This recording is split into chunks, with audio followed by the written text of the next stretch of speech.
Hello everyone and welcome back to my YouTube channel. In this video I'm going to answer your questions from the comment section. Leave a comment under this video if you want your question to be answered by me. Major asks, how do you know the perfect size of a violin?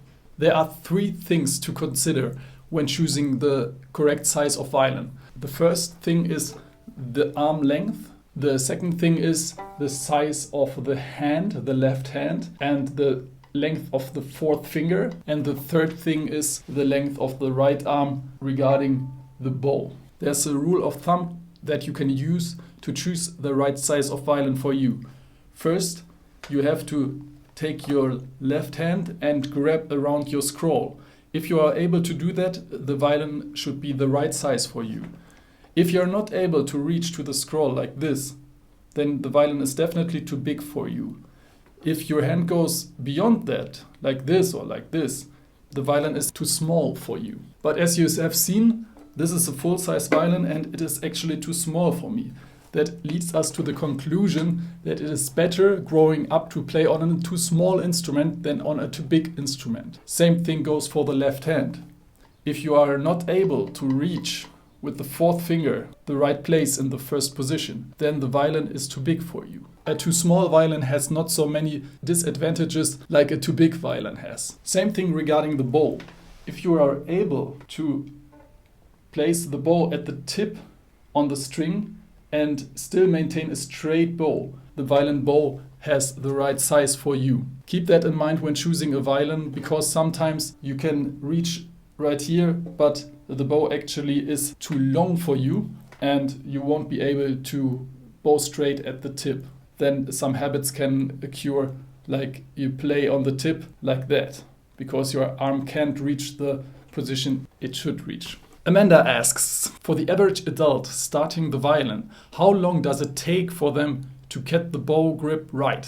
I am nearly 16 weeks of playing the violin and I'm still struggling with the bow hold. I can confirm to you from my experience as a teacher that the bow hold can be a quite difficult matter. So over the time I teach, which is now like 15 years or longer, I discovered that if you are not doing it right from the get-go, then you will have trouble teaching the right bow hold later and correcting some mistakes. For example, some teachers, and me included, use in the beginning a bow hold like this, with the thumb under the frog, and then later transition into the correct bow hold. Or they place the fingers more like here to make the balance easier for the pinky especially. But in my experience that didn't work so well, because the transition between this hold and the correct hold is actually quite hard. So you should learn, in my opinion, the correct bow hold from the get-go. That means you have to be very careful with the thumb position, that it's round thumb and a pinky that is also on top of the stick and placed in a round way. Many people forget that this bow hold is not very artificial.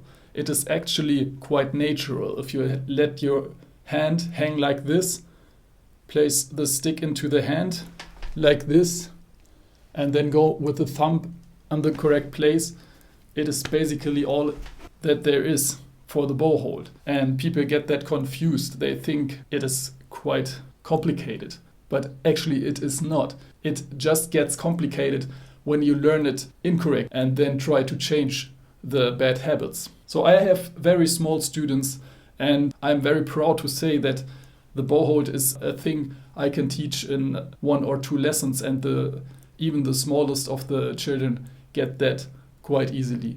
And if they don't get it from my explanations, I just let them hang their hand like this, put the bow in the hand, the thumb underneath it, and there you are, we have a good bow hold. So in your case, you have to correct the bad mistakes as soon as possible.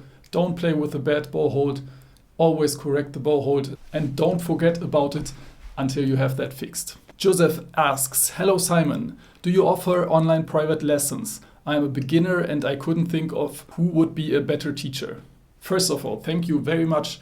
That is a big compliment for me and for my videos on YouTube, of course, because I assume from that you come to the reason that I would be a good teacher. Regarding private lessons online, there's one big factor which drew me away from that in the past, which was the technical side. I have fixed that now, so I am able to stream and to communicate now from my studio right here and have a stable and good connection. Still, there's another factor at the moment, that is that I have so many places where I work that time is actually an issue. Maybe in August or September, I place a section on my homepage as well where you can book me for a private lesson via a Skype call or a Google Hangout or something like this. But also you can always ask in the comments questions about topics. I know that private lesson is much more valuable, so that will be a possibility in the autumn or later in the summer that you can book me as a